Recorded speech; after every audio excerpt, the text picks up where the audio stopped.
Hello, love readers. Today we'll be reading 101 Dalmatians by Disney.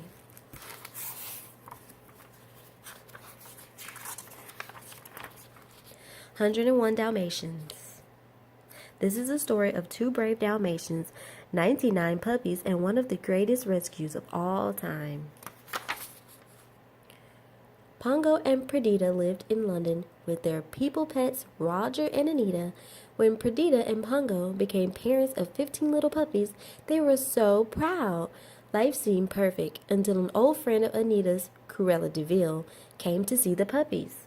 Cruella walked into the room, demanding to see the adorable puppies and their beautiful coats. She even proclaimed that she would buy them all. "We're not selling the puppies," said Roger. "Not a single one." "You fools!" Cruella cried. "You'll be sorry," and she stormed out of the house. One night, Cruella sent her two henchmen, the Badun brothers, to dog-nap the puppies. The police immediately launched an investigation, but as the days went by, the puppies were still not found. At last, Pongo and Perdita said to Perdita, "I'm afraid it's all up to us." Pongo decided to try the twilight bark. This was the quickest way for dogs to send and receive news across the country.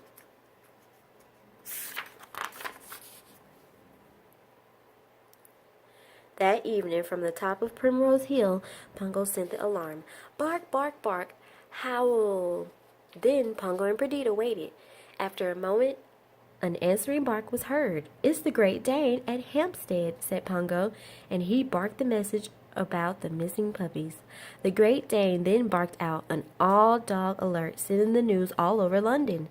The twilight bark reached an old sheepdog called the Colonial, who lived on a farm. The Colonial friends, a horse named the Captain and a cat named Sergeant Tibbs, listened too. They were all concerned to hear that 15 puppies had been stolen. "That's funny," Tibbs said to the Captain and the Colonial. "I heard puppies barking over at the old DeVille's house last night. No one lived there for years," said the Colonial. "We must go and see what's going on."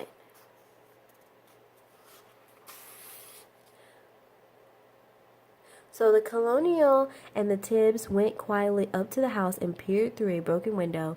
Inside the house, Horace and Jasper Badun were eating supper and relaxing in front of the television. All around the room, there were puppies. Not 15 puppies, not even 50 puppies. Tibbs counted 99 puppies.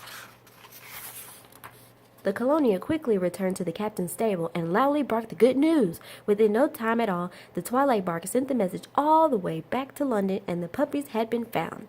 The good news finally reached the ears of Perdita and Pongo. They set off across the snowy countryside as fast as they could to rescue their puppies. Meanwhile, Sergeant Tibbs was keeping watch on the house. He peeked in and saw Cruella barking out orders. She wanted the puppy skins for coats. "I'll be back first thing in the morning." Fur coats? How awful! Tibbs could not believe it. He had to save these poor puppies. There wasn't a moment to lose. As soon as the Bundins began watching television again, Tibbs creeped through the broken window and whispered, "Hey kids, you'd better get out of here if you want to save your skins." When all the puppies had been alerted, Tibbs led them out of the room and up the stairs to find a hiding place. Meanwhile, the Colonial had met up with Perdita and Pongo and led them to the DeVille house. They arrived just in the nick of time and quickly bounded into action.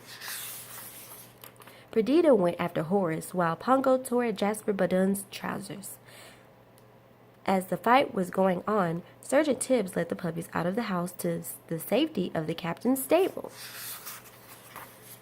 Leaving the Baduns in a heap, Perdita and Pongo dashed after the puppies. When they got to the barn, Perdita checked to see if her 15 puppies were there. "You're 15 and a few more," replied the captain. "There are 99. 99, said Pongo, astonished. Whatever did Cruella want with 99 puppies? There was silence for a moment. Then one little puppy said, "She was going to make coats out of us." Perdita and Pongo looked at each other in horror. They had never heard of anything so evil.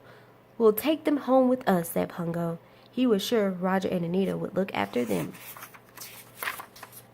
Perdita and Pongo and the puppies set off back to London. Fearing that Cruella would come after them, Pongo made the puppies roll in some soot until they all looked like black Labradors. "Quick, into this van," said Pongo. "It's going to London." Pongo had just enough time to leap onto the tailboard as the van sped off, escaping Cruella and the Bundins.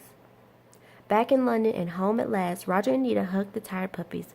14, 15, counted Roger, 62, 94, and 5 over there. "That's 101 Dalmatians," counted Perdita and Pongo. "What'll we do with them?" asked Anita. "We'll keep them," said Roger. "We'll have a plantation, a Dalmatian plantation." And that's exactly what they did. The end.